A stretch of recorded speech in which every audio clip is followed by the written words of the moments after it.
Welcome to the Balance and Brilliance podcast, a space where different perspectives and ideas converge to create powerful change. I'm your host, Terrence Hanna, serial entrepreneur and performance coach, and I'm joined by host Zoe McMahon, Fortune 100 executive and lifelong change maker. In this show, we share our complementary experiences and perspectives on topics that both propel and limit us all.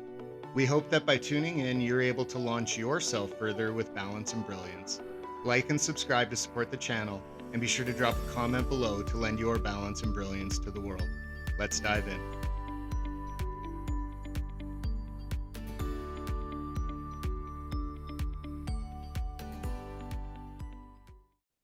Welcome everybody to Balance and Brilliance. Today we have a very special episode for you. As usual, we are here with Zoe McMahon, the legend. And today we have a very special guest. We have Juan Fernandez, former pro athlete turned certified life coach and basketball coach. I'm very excited for this discussion, and I will pass it over to you guys. Welcome, Juan. Thank you. Thanks for having me. I'm excited to dive into this conversation.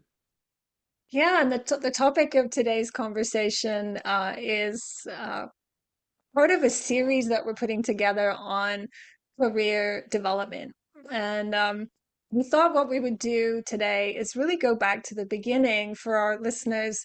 Why do we even care about the concept of career development, growth, finding our work meaning or things like that? Like how do we think about the meaning of career in the context of our broader life? And so I know one that you've had a very interesting career, as Terry said, starting out as a pro athlete. So what's your perspective on, what a career means to you or to other people, just so that we can get your perspective?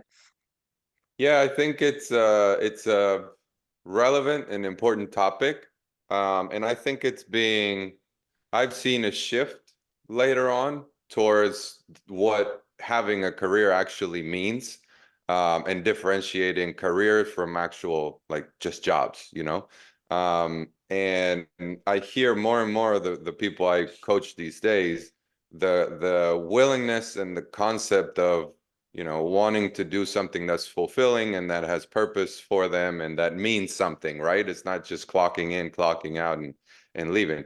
And I think in a way, weirdly enough, and paradoxically, I think because I was in a career in a place that many would want to be, playing professional sports. But something shifted along the way for me, in terms of, I think, a little bit of burnout, doing something at a high level for, with high pressures for so long. It just got to me to a point where thinking about that meaning and that purpose behind what I was doing, it meant that I needed to change. So to go back to your question, I think it's a very relevant and important topic. I think the reason is because mainly if you look at the United States, at least, people spend most of their lives working, right? And so it would only make sense that we spend most of our time doing something that we like. And what I try to tell people that come to me with certain challenges and issues within this area of their life is, it doesn't have to be a decision from today to tomorrow and expect something to happen right away. But if you are in a place that you don't think that you should be, or you're not completely sure that this is right for you for the next 5-10 years, then there are gradual steps that you can take towards something else, right? And I think we owe it to the amount of time that we spend working to at least be on that search, right? And that's where some of my coaching comes in and trying to guide people through it. That's awesome. I agree wholeheartedly, and I think I had an opportunity to share my career story with some people at my work recently, and I ended up describing my own journey as being in three phases, and maybe other people can resonate with these phases. And I called them asleep, awake, and an intentional. And the first part of being asleep, like I think for the first 15 years of my career, I wasn't paying any attention to my growth at all. I was just doing what I was doing. And I wasn't thinking about growth. I had no direction. I just was working. I enjoyed what I did, but I didn't have direction. And then after a while, I developed more of a sense of being awake to the notion of what a career might mean and that I might try to grow into a specific direction, right? I might, maybe I want to do something different. Maybe I want to grow in this direction. So that was what I call my awake stage. And then Mhm. at some point, maybe about less than 10 years ago, I I was part of a development course where we were focused on what is our vision for ourselves? What is our kind of like the question of purpose? And I ended up kind of creating a personal vision for myself. And that gave me this framing then to take from being awake and it's sort of, active in my career development to much more intentional about, oh, okay, I now know what that thing is that I like to do. How can I progress more towards that? And I thought of that story as you were talking because it feels like something similar that maybe people are being more intentional these days, or maybe it's part of a stage you get to in life. Maybe we all start out a little bit asleep. I'm not sure. What do you think? Yeah, as you were speaking, it really resonates and it makes a lot of sense. And I was thinking about that, the asleep phase. I think we all have to go through it. And I think in many ways is influenced by the context or the environment. I mean, if you think about it, I go back to my college days and I was 18 having to choose a career, arguably about something that I potentially wanted to do the rest of my life. And I didn't know.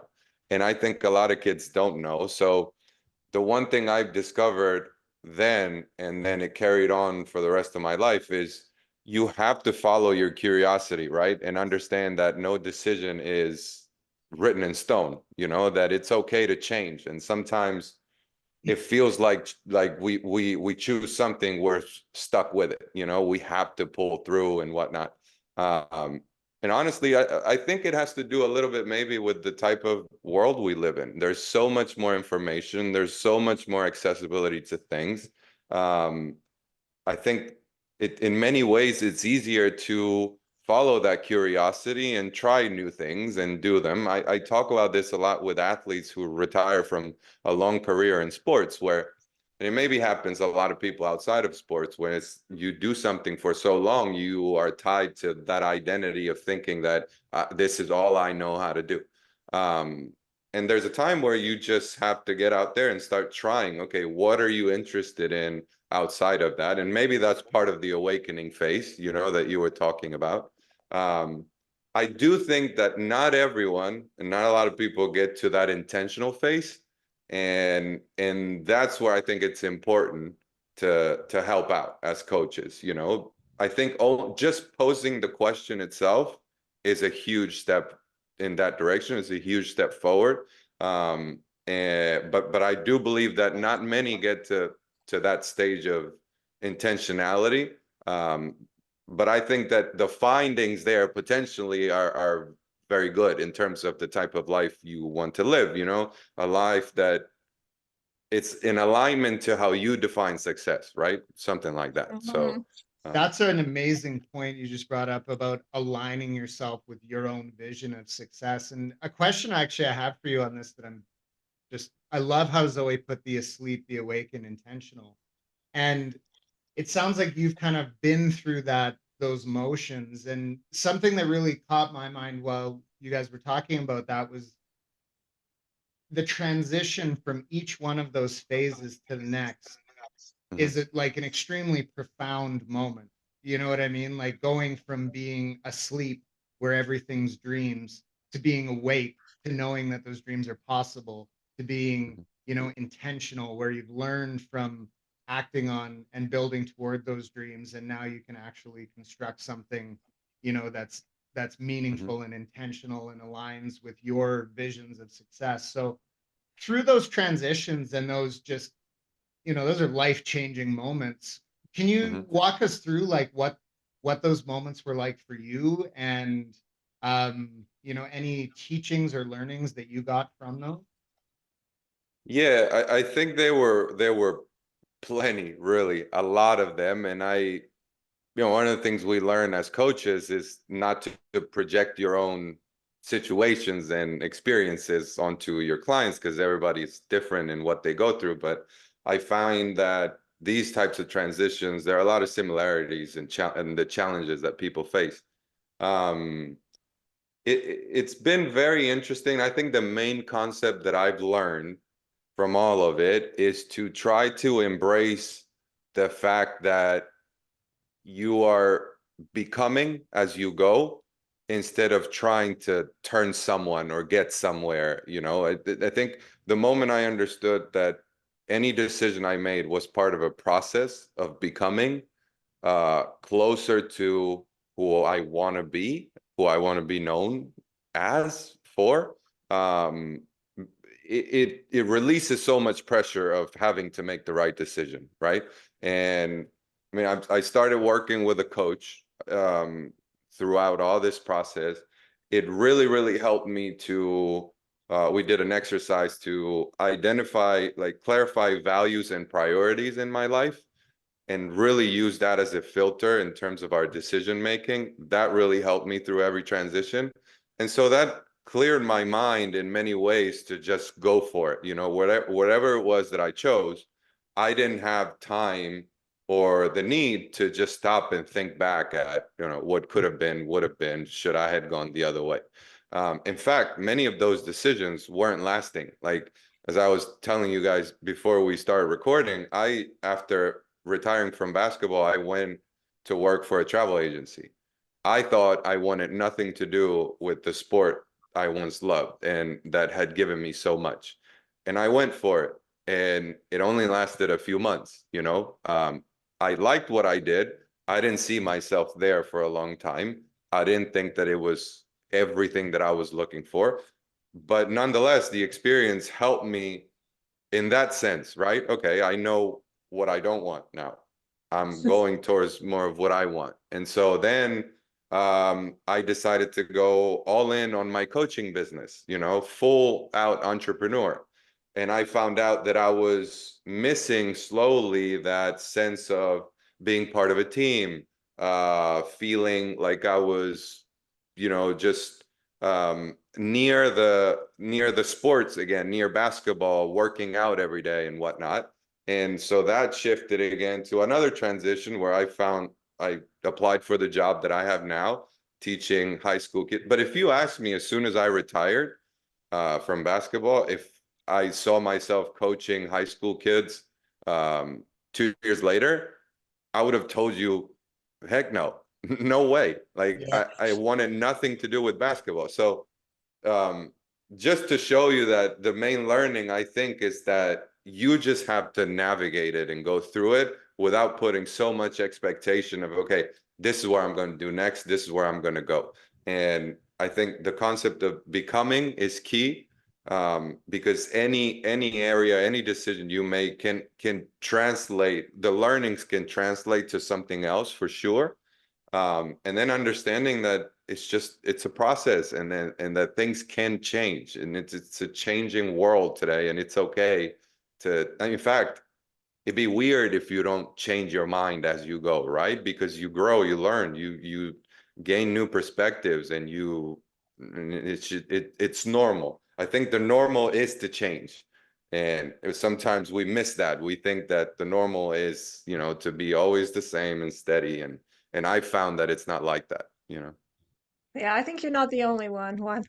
Can I I just say think that one more thing? I'm so sorry, but like, I know that all three of us here are, talented certified coaches. And something that you said there that really stood out to me was you're working with a coach. I know Zoe and I have talked about that lots before. I have a coach. So I just wanted to throw in there, like, hashtag coaches have coaches. And, like, it's so valuable. Like, it's such a valuable thing to work with somebody on. yeah, and I yeah. Oh, go ahead, Zoe. Sorry. well, I was going to say, even that moment that I was describing earlier when uh, I was encouraged to create that vision of for myself as a person.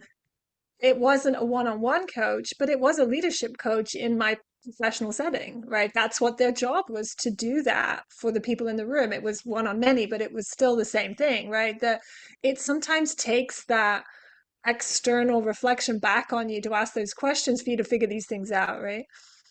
Yeah, absolutely. I can honestly say that it changed my life, and it's no understatement.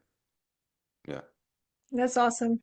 I wanted to pick up on something you said a minute ago about kind of we spend so much time at work, and you're trying to sort of balance these things. And I was actually watching listening to a Jay Shetty podcast this weekend with Robin Sharma, who's the Mm, author of the book The Wealth Money Can't Buy. And he talks about 8 different types of wealth. And monetary wealth is clearly one thing, and we all know that. And there are a whole range of these different things. But one that really caught my attention that he was talking about, he called your craft. And mm, this is kind of the work one, but it was really about finding that thing that you love, that is your work, but that combination of it being kind of what you're paid for and what you're good at and what you love to do. And I just loved that you came back to your craft. Like that really made me smile thinking about that interview, that mm. you did love it and you are good at it, and you kind of gravitated back to it. So I Hmm. think that's awesome. And for people to be able to recognize, what is their craft, right? What are Yeah. they good at, right? Is really important. Hmm. Any thoughts on that? Yeah, yeah. Well, in terms of me personally, I think it was also the people around me who, I mean, my own journey led me back to it. I think that also the people around me made me realize that, you know, to kind of like remember why I had started. So to give you a little bit of background, my father was a professional basketball player. I was literally born into a family of athletes. My brother is a wheelchair tennis, 4-time Paralympic athlete, former #1 in the world. So it's almost as if playing sports, getting paid to play sports was the norm in my family. And so and I think that kind of helped my mindset because I never doubted for 1 second that that was what I was meant to do, right? And I don't think that's normal. I think back at it That's now. powerful. Yeah, and so, and I think there's something to say there because in many ways, always felt like my destiny was written for me. That was what I was meant to do. And it happened. And so because of that, at a very early age, I took this too seriously, I think, reflecting back now, right? It was like at 12 years old, I wasn't having fun anymore. I was on a mission to improve and get better. And at 15, I was starting to see some money for playing. And then at 18, I go to college, and that gives me a free scholarship. And then I go and play in Europe professionally. And it's all I knew, high level. It was the first thing in my life. It backtracked a little bit when my kids were born and I got married, but you can ask my wife, it was still taking up all of my mental energy and strength. So, that to say that when everything happened, I think an accumulation of getting caught up in the routine, burning out slowly to the point where I decided to let go at 31, which is a young age for a professional basketball player, when a lot of people were telling me, don't do it, you're going to regret it. I think that it just, it marked that shift,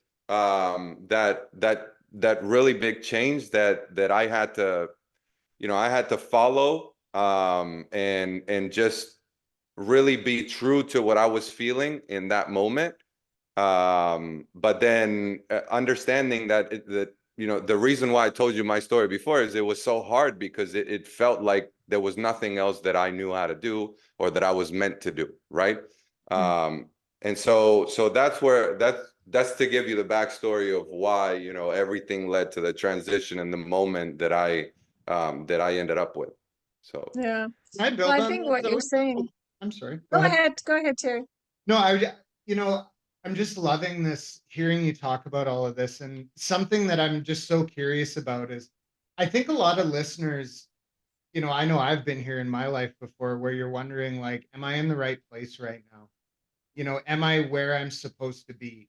And it sounds like, you've gone through some like pretty profound examples of like knowing where you're not supposed to be and then knowing where mhm, you're supposed to be. So I'm positive that there's some insight here that we can glean for myself as well as the mhm. listeners. But I really am curious about that moment when, like, I'm sure there's many, but the most profound moment to you of like, this is where I'm supposed to be. What was that like? Yeah. Well, and I think that, like, I'm thinking these things as you guys ask me questions, because it was like that you go back to the asleep moment or the awakening. In many ways, basketball was sort of like a sleep awakening moment that I kind of chose, but it was also given to me. Um, in terms of, knowing where you're supposed to be, or where I think your emotions many times are signs. I think you have to try to uh, not make impulsive reactions to what you're feeling, but do try to listen to them. And when they sustain over a period of time, they're obviously trying to tell you something, right? And I wasn't feeling very good towards the end of my career. I started having thoughts of wanting to get injured to not have to go to practice and stuff. That tells you something. That has to be a red flag. The other thing that comes to mind with what you said is I redefine the concept of quitting. I think that in sports, especially, you always hear winners never quit. Quitting is for losers. I don't think that anymore. I think that, maybe you don't call it quitting. Maybe you call it letting go of something to start something new. But the truth is that there's no starting something without first leaving something else behind, right? You have to make room for something else to appear. And that really helped me during a transition where a lot of people were telling me, don't do it. These years aren't going to come back. If you don't play now, you're not going to play later because you're getting older, right? And I just felt like that helped me. All right. So it's like, I'm not quitting. I'm leaving space for something else that's potentially better. And whether it is better or not, I think there's a high percentage of my control in whether that happens or not. It depends on how I tackle this transition. And what I tell a lot of clients also is whether that's true or not, fundamentally, it doesn't matter, but there's one perspective that's really going to help you go after it. And you have to try to embrace that mindset. If you take the other perspective, even if it's very difficult and fundamentally not true that there's something better waiting for you out there, if you tackle it with that mindset or that mentality, it will very likely be the case and it will be very hard for you. So I think you have control over your perspective and the lens you look at things through and how you react towards a big change, right? To tie that back to something you were talking about earlier regarding like what an investment of time and energy your career is. You know, the way that I look at that is like, as you guys know, the two most precious resources we have is our time and our energy, right? And when you're putting that much time and energy into something that's unfulfilling, that's a bad investment. And I look at that as an investment decision, right? Not quitting. Like, if you had an investment that was continuously losing you money, you'd probably want to get rid of it and put it into something that was going to make you money. I look at it exactly the same as that, but just with satisfaction. I love that. Mm-hmm. Yeah. And I'm curious, since we're talking about this sort of range of things that one could be doing with your time and how much time we spend on this topic called career or work, um, you mentioned earlier, Juan, that you definitely maybe overdid it at times, a little bit of burnout. Do you feel like you've achieved more balance now in your life with those maybe other aspects of wealth that we didn't touch on them, but you can imagine what they are, right? Like with Mhm. family and friends. Do you feel like that's in a better spot for you right now?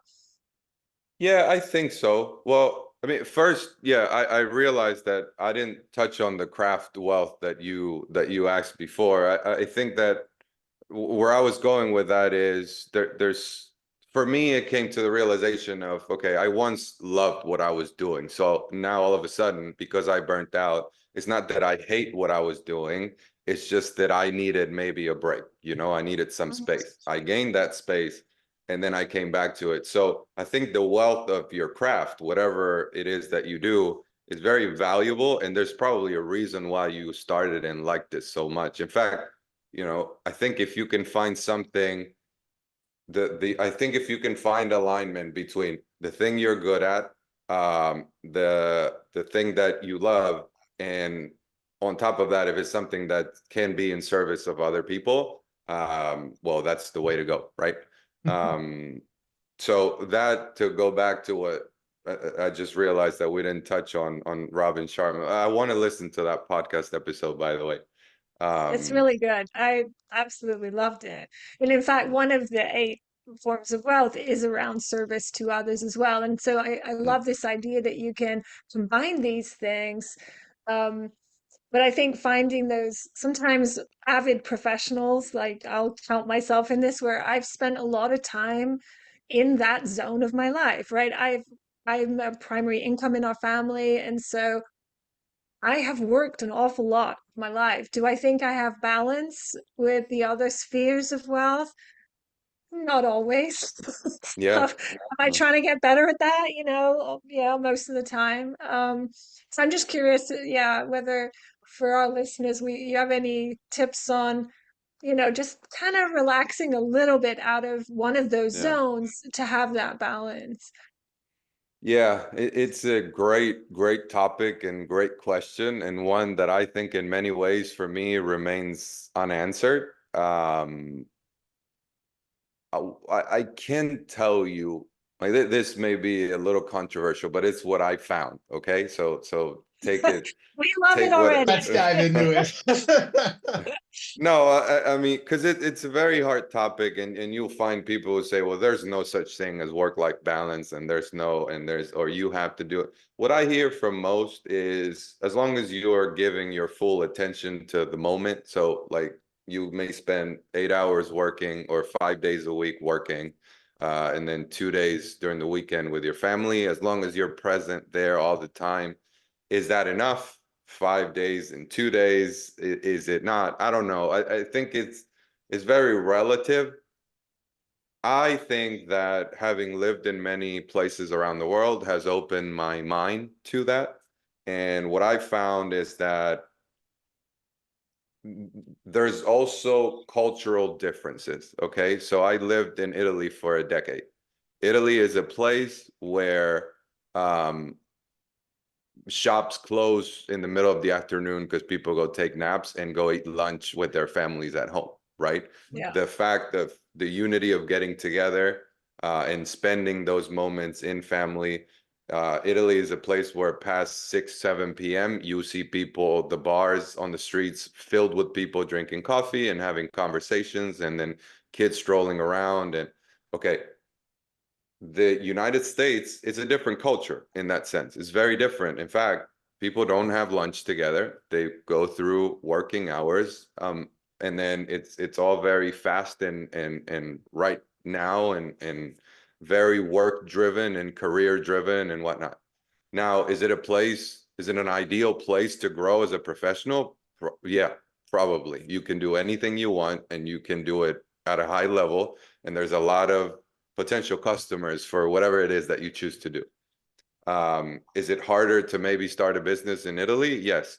There are many government laws don't allow or don't make it as easy as the government in the United States make it. Okay, so all these difference to say, like, it's up to what type of lifestyle do you want to live without cheating yourself, or most importantly, without cheating those around you, right?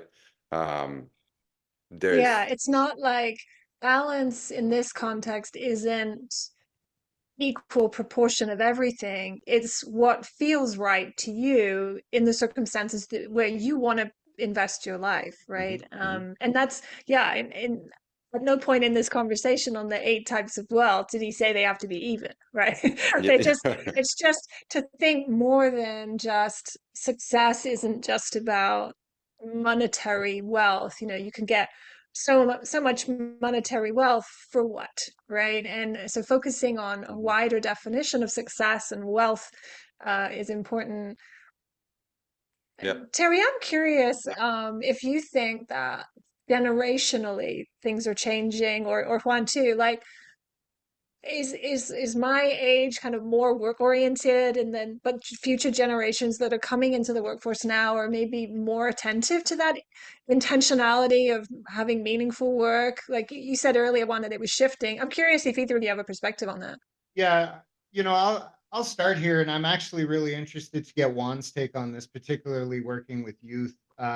In sports, you have amazing exposure to this, but something that I've really noticed, and this is actually more talking about my clients' kids and people that I know, and I have a teenage kid myself, and I think right now there's a lot more opportunity to bring your personal self and your personal values into the workplace. Before whatever setting, your uniform or suit and tie or whatever the case may be. Now I think there's a lot more options for adding, whether it be personal flair or just, I think we have a lot more open-minded workplace and open-minded society, which I'm not always going to say I think is a good thing to the extent that it's always at. But I think this creates a lot of opportunity for people um, to build something around the values that they see, as well as social media. There's a lot of new technology advancements within AI and whatnot, so I think there's a tremendous amount of opportunity to weave your own personal story in the career space and pursue things that matter to you. And Yeah. what do you notice working with youth, Juan? Um, I mean, I think a little bit noticed from working with younger student athletes, I'd say, although that's very relative because mainly the academy that I work at is one of the main academies in the country, maybe in the world at IMG. And so kids, um, I think they have one thing in mind at that age, and it's making it to the next level playing their sport, whether it's college and then professionally. So I think we dive too much into that. I can tell you from a parenting perspective, I'm the father of two young children. We have friends who have kids too. um, I think in many ways, from what I hear also from my parents about their parents, it was like, you need to go into this because this is what's going to make you money, right? And I think our parenting now, maybe the newer style of younger parents is, okay, what do you like? And because also I think that there are many ways to make money out of something that you like these days, whether that is art, whether that is music, that maybe are the professions that back in the day were like, well, you're never going to make money doing that. And so maybe it comes around that area, which is, there's so much opportunity, like you're saying, Terry, today, that it's not so scary to hear your son or your daughter say, well, I want to be an actor. I mean, the just wanting to be a professional athlete, like, I think my parents were very open-minded in that sense, because that's also something that not a lot of, parents would just be like, hey, let's do it, go all for it. Because it's a small percentage of people that get through it. But to tie it back to a concept, and I think it is what I try to tell these kids that I coach today, whether you end up making it to the next level playing the sport or not, you you are becoming something along the way. So it's not about just getting there. It's about what are you learning in the process, right? Because then you can take that wherever you go. And I think that's key. It's key. It's not no from the get-go. It's yes, and understand this, right? And I think the end connection is crucial there. It's not yes, but it's yes and understand this, right? And in that sense, I think sports are a great avenue to learn how to deal with failure, how to be part of a team and work within a group, how to be disciplined and be in places on time and listen to your coach and try to be coachable and grow. And I think there's so many ways in whatever it is that you choose. I mean, I know sports, but I'm sure it's the same in any area that you decide to go to. You can learn things that will help you regardless of where you end up. Yeah, it's such wise words, Juan, from you there. Amazing summary of that becoming point that you made earlier. It was really profound. And what I remembered listening to you, that I find rather magical is that I was also reading something recently, a book called Element, which is kind of about this same thing, finding what you're good at, what you love, being in your element, the flow state, whatever. And that book was talking about how, as society, we've tended to narrow the attributes that we value to like smarts, intelligence, test scoring, whatever. And somehow on the way, we lost other forms like creativity and dance and music and art. And all of these things are great and good for doing what you love and contributing to the world in a meaningful way. But somehow our education system kind of got a bit lost on the way. And I think there's a resurgence now of trying to bring that back. Mm-hmm. And I think in cultures where you see some of these like long living people and whatever, where the craft is something that did come from a wide range of different skill sets and attributes and did come from your family and things like that. And I feel like it's almost what you were saying is we're opening the doors back again to a wider sense of, yeah, there's a lot we can do now. And I think it used to be like that. But maybe somewhere on the way, we got a little bit focused in on a limited sense of success and measuring performance. And so I'm all for widening the view.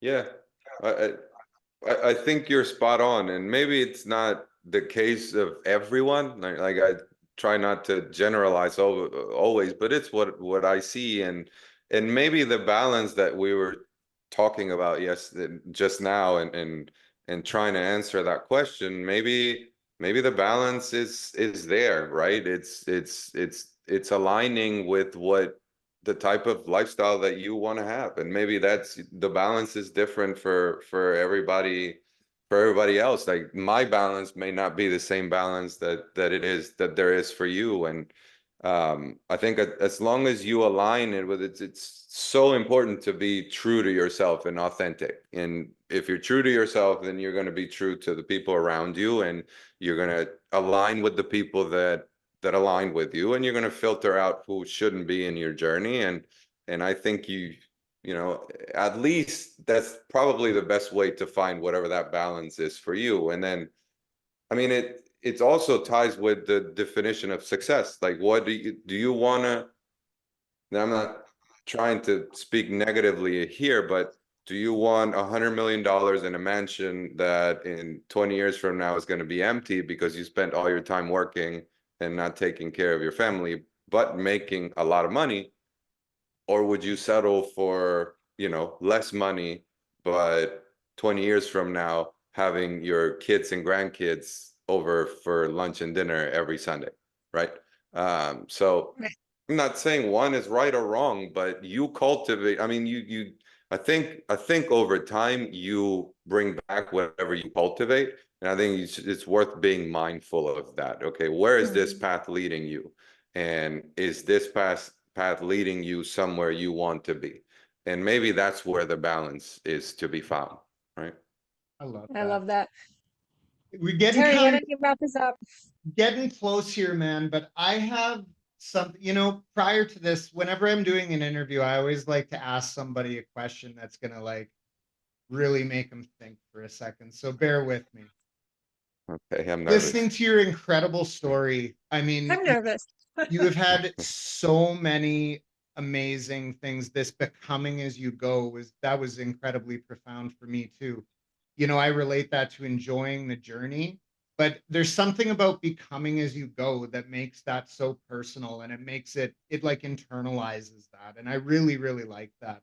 But as a coach, both like as a life coach and as a basketball coach, if you had the opportunity to speak to every young person in America at one time, you right now are the president of the United States coaching service, and you get to talk to every young person in the country at once. And you had to give one piece of advice to these young people to why does this career matter, or where are you going? What would you say?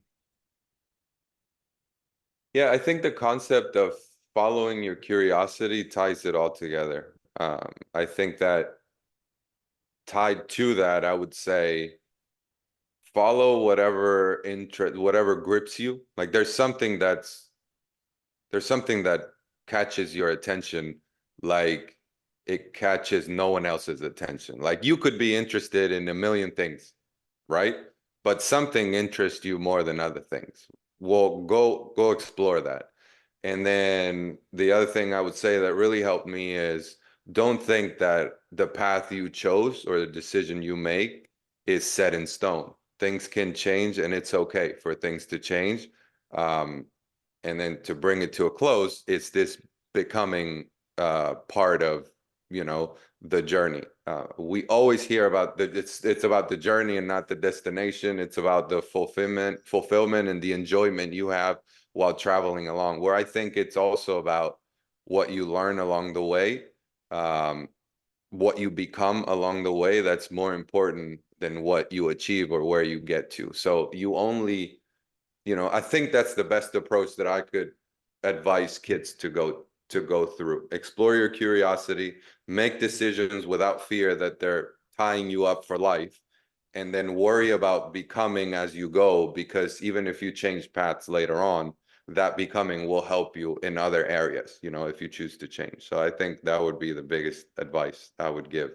I love it. And I'm certainly sharing that with my kids. And over to you, Zoe. Thank you No, so much for that one. I was just gonna say, like, well, I hope many, many listeners actually listen to those words once we publish this episode, and may those resonate with as many people as possible, because I think they are very wise indeed. Juan, thank you so much for joining us on our Balance and Brilliance podcast here today. It has been inspiring, to say the least, to have you on. So thank you so much. Thank you. I enjoy these conversations, and I'm happy you guys invited me, and I got a lot of it too. So thank you. Thank you both.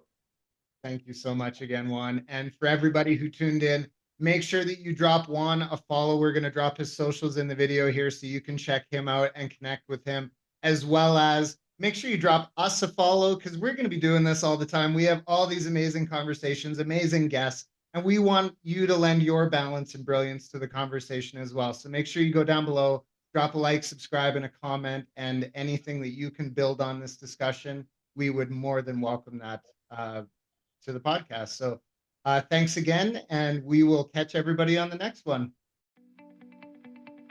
This was the first episode in our series on crafting a career. And what a great one. We started with a focus on the question of why. Why does crafting a career really matter? Why is it important at all? I'm sure you will agree that Juan Fernandez, our guest, had a fascinating career story and some really thoughtful and inspiring perspectives on this topic. Together, we discussed the imperative for us to think carefully about our work, as it is where we spend a huge proportion of our life. Aligning our work as a craft, in the terms used by author Robin Sharma, where we find what we are good at and love doing, is something that most would aspire to. Of course, it's not always obvious, and we reflected on the important role that coaches play in helping us to find that vision for ourselves. We also discussed that in today's society, there seems to be a lot more open-mindedness and access to information that makes a whole range of opportunities possible for people. Generationally, the expectations of what work means in our life does seem to be shifting. After his personal experiences of leaving his athlete career at a young age, Juan introduced the notion of trying to embrace becoming as you go, which can release pressure on decisions between stages in your career. No matter what decision you make next, you will learn from it. He also reminded us of the importance of the people around you for reminding you about what you love or perhaps encouraging you to take risks. That includes coaches, of course, and as Terry said, #coaches need coaches. Recognizing when you are not in the position you should be and need to make a change, it is important to pay attention to your emotions as signs. If, as Juan explained, you are deliberately sabotaging yourself, you need to pay attention to those signals. When you are ready to change, a healthy mindset would be to think about letting go in order to make space for something new. Juan's reframing of quitting was a powerful reminder that your mindset in a situation is a major determining factor. Terry built on this and mentioned the idea of thinking about your investment of energy and time in your career as you would any other investment. If it's not performing well, it's time to switch up the plan. We also talked about the challenge of balancing that energy and time across different life parameters, concluding that it really is an individual choice, but that people ideally should align themselves with the lifestyle that they want to have. One summary answer to Terry's final question with advice to our listeners was so powerful that I will repeat it here. First and foremost, his advice when contemplating crafting your career is to follow your curiosity. To pay attention to things that you are interested in above all other things. Then remember that the path you chose is not set in stone and not to give too much weight to a particular decision, as you can change again anytime. And finally, to remember that on the way you are constantly becoming, always learning from the circumstances you are in, and knowing that they will always inform where you go next. In my words, crafting your career is about being intentional, thoughtful, brave, and committed to learning so that it stays aligned with your values and strengths and in balance with other aspects of your life. I loved this one. I hope you do too. Until next time, my dear friends.